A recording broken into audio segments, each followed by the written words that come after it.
Scared me. Yeah, but that's the sound of this devil. Right, welcome to a video on the best hypercars of the Geneva Motor Show. Now then, we're kicking this video off at the Bugatti, well not at the Bugatti stand, actually just outside of the Bugatti stand because we can't get in. So I mean, if you guys feel like subscribing so that we can bring you content from there, feel free. I'm not against the idea. But anyways, we stood literally on the side of the stand. We are here because if we're going to start a video about hypercars, why not start at the very top with the brand new La Voiture Noire.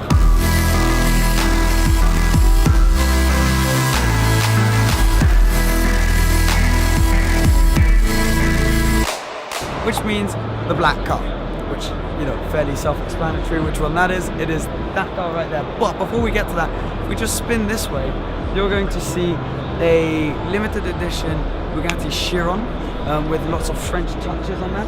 That is a car that they have released also very recently, full carbon finish, limited numbers, a Devo as well. Again, you guys already know about that car. It was launched at Pebble Beach, and I'm sure you have seen a lot of videos on that, so I'm not going to bore you about that. But as a stand as a whole, these three cars are an awesome lineup, and the person who bought that, singular person because there's only one in the world, it's a one-off, probably has both of those as well. I imagine that's what you need to qualify. But the La Voiture Noire is a 16.4 million euro, 16.42 million euro one-off car. And it's basically, the story is that back in the day, Bugatti made the Atlantic, which is one of the most valuable cars in the world right now. I believe one got lost in transit to Belgium, I think it was. Completely lost, no one knows where it is. One burnt down and there are two left. And if they were to go up for sale, they would be like borderline double of what a 250 GTO is in terms of value. So you know how crazy those are. So one is lost. And to commemorate that, Bugatti made this one-off behind to replace the missing Atlantic. That is why this car is born. It's got a slightly longer wheelbase, but apart from that, it's very Chiron-esque. And we're going to kick off the hypercar video with that. Let's go to the next one now. Bye.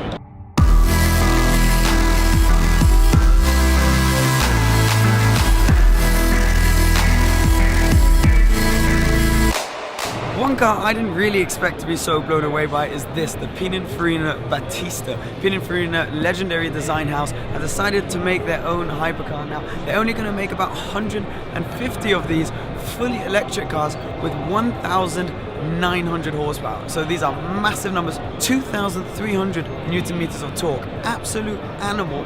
And they say 0 to 60 because of the sort of electric engine, it's going to be under 2 seconds. Absolutely insane. And 186 in under 12. So this thing is a beast. I wasn't prepared to sort of see it here and be so excited by it. And what a car. Absolutely gorgeous. Is that Pininfarina do design better than sort of anyone else. They've designed countless Ferraris, so many absolutely legendary cars, and for them now to embark on this journey, when you're making 150, I think 75 are already sold, is fantastic. So, you know, good for them, and I hope they do really well. I think it's a great looking car with amazing power figures, and I can't wait to hopefully see some on the road and see some people driving them.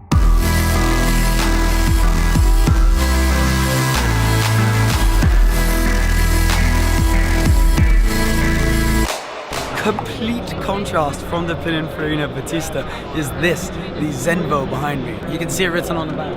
Zenvo TSRS. It's the complete opposite from the Pininfarina because the Pininfarina is completely electric, obviously new technology. This is old brute force. It's the combustion engine versus the electric engine. This thing is a twin supercharged V8. It has 1,177 brake horsepower, over 1,000 Newton meters of torque, and will do 0 to 60 in just over 2 seconds. So it's very, very rapid. Loads of aerodynamics on this car, which means that it goes over 200 miles an hour, 202 miles an hour, but considering the amount of power it has, that's not a huge amount. It's just because of that huge rear wing you can see and all the aerodynamics behind it. The rear wing is actually relevant because it will adjust to your steering angle and when you brake, so it's very, very, I mean, there's a lot of active rear wings, but this is like next, it's very active. This is like a proper like sports ready rear wing. It's ready to go. So this is a cool hypercar. I think it looks awesome in this color. Never really seen them on the road, but it's just cool to compare how Pininfarina have gone about it and how Zenvo are doing it now.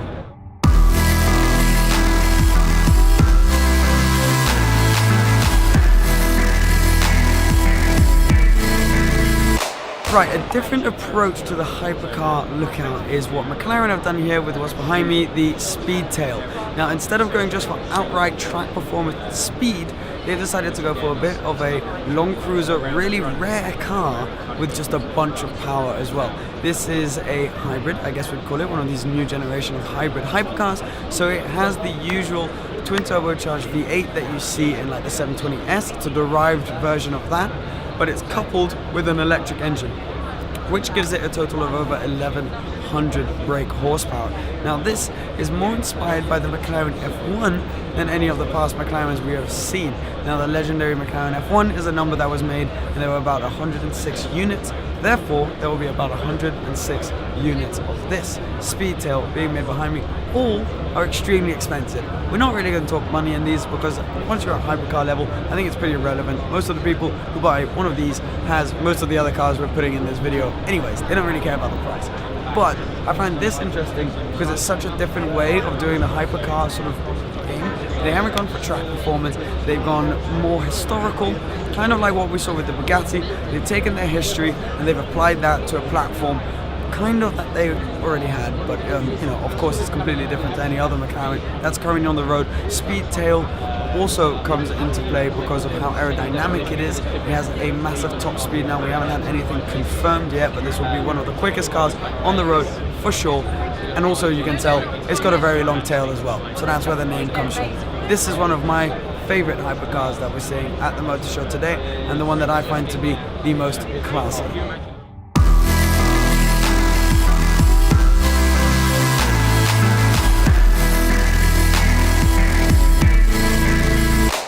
I would get in a lot of trouble from you guys, but also from my girlfriend, because this is her favorite car if I didn't include this in this video, and it's well deserved. This is probably the hypercar I am most excited about currently right now. I just think it's the coolest concept ever. This is the Aston Martin Valkyrie. You guys know it well. It is a project that Aston Martin did with Red Bull using the legendary sort of designer Adrian Newey. They put it all together as a naturally aspirated V12 hybrid system producing over 1100 horsepower, and is probably the most beautiful hypercar I think ever built. This is the final sort of production version of the car. Production, that is, very, very limited numbers. And I mean, 11,000 RPM, naturally aspirated V12. It is just going to be an absolute animal on the road.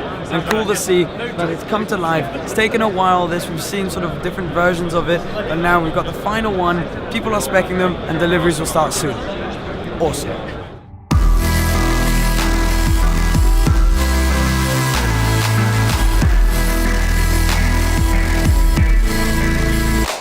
I remember the time where £1 million would buy you any hypercar. A Bugatti was just under £1 million, and that seemed insane, right?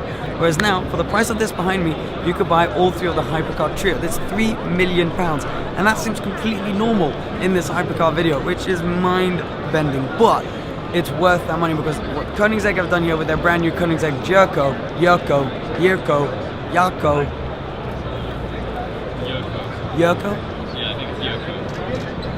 pronounce it how you will, is raise the bar one more time. It's 1,600 brake horsepower from a naturally aspirated engine. There is no electric engine, no hybrid engine, there is nothing to assist it, and that is very convenient timing right behind me. There is the engine that you see, and it is an absolute beast. Also kind of cool that it just comes up on hydraulics, but this car also has 7 clutches. 7. So it can go from like 7th gear, 6th gear, down to 3rd in one shift. Rather than going 6th, 5th, 4th, 3rd, it will just bang, it will go straight down there. They say that without the wing, it would be able to do 300 miles an hour as well. I'm sure they'll test it, they just need to find an owner crazy enough to take the wing off and try it out, which I'm sure they will. But that's the Koenigsegg Yurko, yeah, bye.